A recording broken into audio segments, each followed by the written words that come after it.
Hi everyone, this is Darren and this is Seek to Insure's Insurance Matters channel. On today's episode, I'm going to be talking about cheap health insurance and 5 reasons why it can end up costing you more money. Unfortunately, for most people, health insurance is one of those things which gets more expensive from year to year. Now, the temptation normally is to go away and find something which is cheaper. Now, when you do this with health insurance, you have to be really careful that you don't fall into the trap of using a plan which doesn't pay out when you need it most. In the following episode, I'm going to be looking at 5 key steps which you need to take in order to make sure that you don't fall into this trap.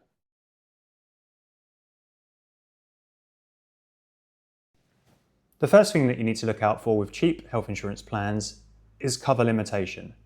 So this can range from anything from the overall level of cover all the way down to sub-benefits and how they may be impacted by limitation. So let's take the overall level of cover to begin with. So every policy out there will have an overall headline amount of coverage. So at Seek to Insure, we recommend that our clients have a minimum of 10 million Thai baht per year. This leaves you adequately protected against high cost claims. So if you're in the market and you see a plan which is offering less than this, you need to be aware that potentially you're going to be exposed to high cost claims because they can and they do go up to 10 million baht. Now, the market is awash with options in the sub 10 million baht range. So a good example is with life insurance providers who offer health insurance as a rider. A lot of their plans do not cover anywhere near 10 million bahts worth of coverage per year. Sublimits are an area you need to be particularly careful of. I recently spoke to somebody who had a plan which had an overall cover limit of 10 million Thai baht. Upon closer inspection, the sublimits on the plan meant that for cancer care, as an example, they only had 200,000 bahts worth of cover per year, which is far from adequate. So what you need to take away from this is that looking at your plan, understanding the sublimits is absolutely crucial because it's often here where insurers cap benefits in order to reduce their exposure and ultimately the overall cost of the plan.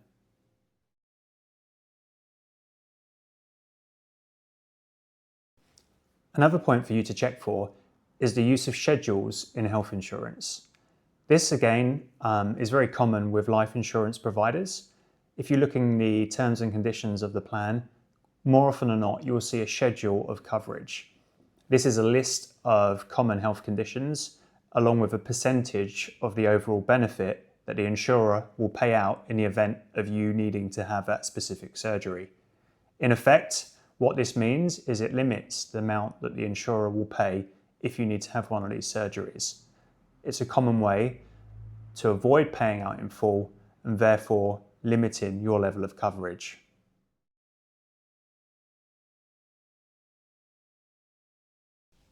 Another area to look out for is a limitation on the network that you can use in order to obtain care. A network is what the insurance companies provide you in terms of hospitals where you can use your insurance, where you can go on a direct billing basis. Usually with cheaper plans, these networks are restricted so that the commonly used international hospitals throughout Thailand are more often than not listed within network. This means that you'd need to pay and claim if you want to use these hospitals, and some insurers even prevent you from using them for a restricted network. Looking into your network is an important step if you plan on using a cheap health insurance plan.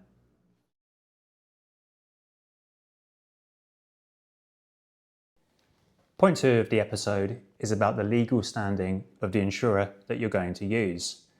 Unfortunately, in the market today, there are several providers whose legal standing is, to say, dubious at the best of times.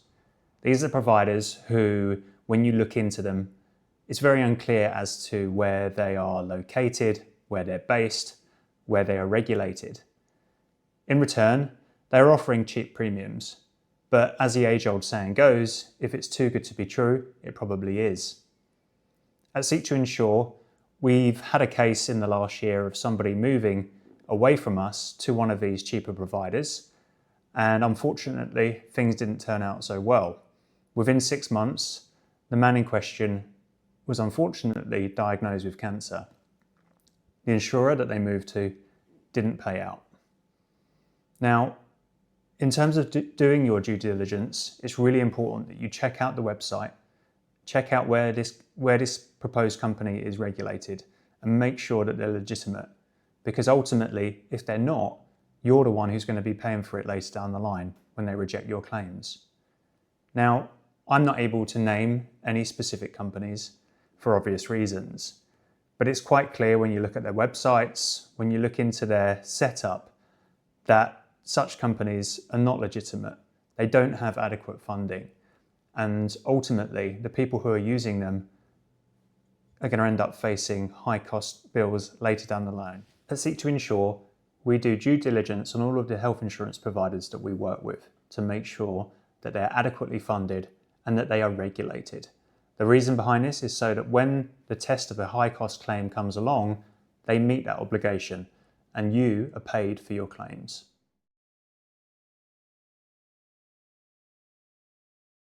Now for part 3, which is servicing and communications issues. A lot of the low-end plans available in Thailand are from Thai-based health insurance providers. There are lots of them who don't even have policy wordings or documentation in English.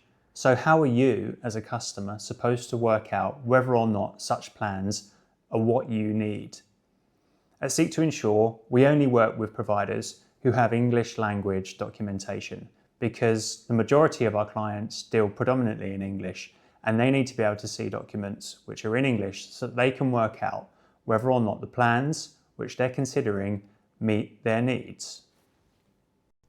In terms of communications issues, this doesn't apply only with you, but it also applies with how the insurance company communicates with the hospital. Clear lines of communication between the insurance company and the hospital are absolutely essential if you want to make sure you have a trouble-free claims experience when using your plan. With lower-end providers, quite often this process is confused, is messy, and the end result for you is that the claims result is drawn out. We choose providers who have clear lines of communication with the hospitals. That means that when you use your plan, the process is simple, and most importantly, you are updated on what's going on.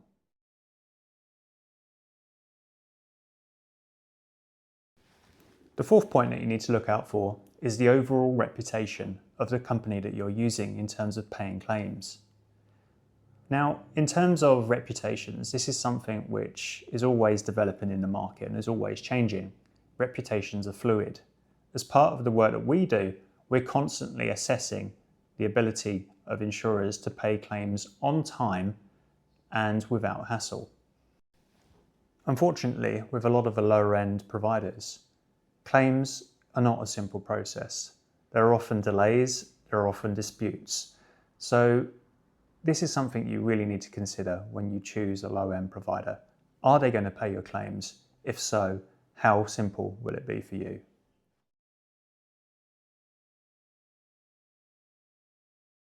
Point 5 of today's episode is regarding exclusions and hidden costs. Now, all health insurance plans will have exclusions. It's the scope of those exclusions that you need to understand. Often with lower cost providers, there are more exclusions. There can be age-based exclusions, there can be non-standard exclusions. The only way that you or your broker is going to be able to discover this is through the terms and conditions of the policy. It's really important that you check out the terms and the conditions and you understand the exclusions that you're signing yourself up for. You don't want to wait until later down the line when a claim comes to be told that actually what you're claiming for is on one of the listed exclusions. This is a common practice. Now, with regards to standard exclusions, you can check out this page on our website for information on standard exclusions. In terms of non-standard exclusions, these can include age-based exclusions, they can include co-pays for certain age groups such as children.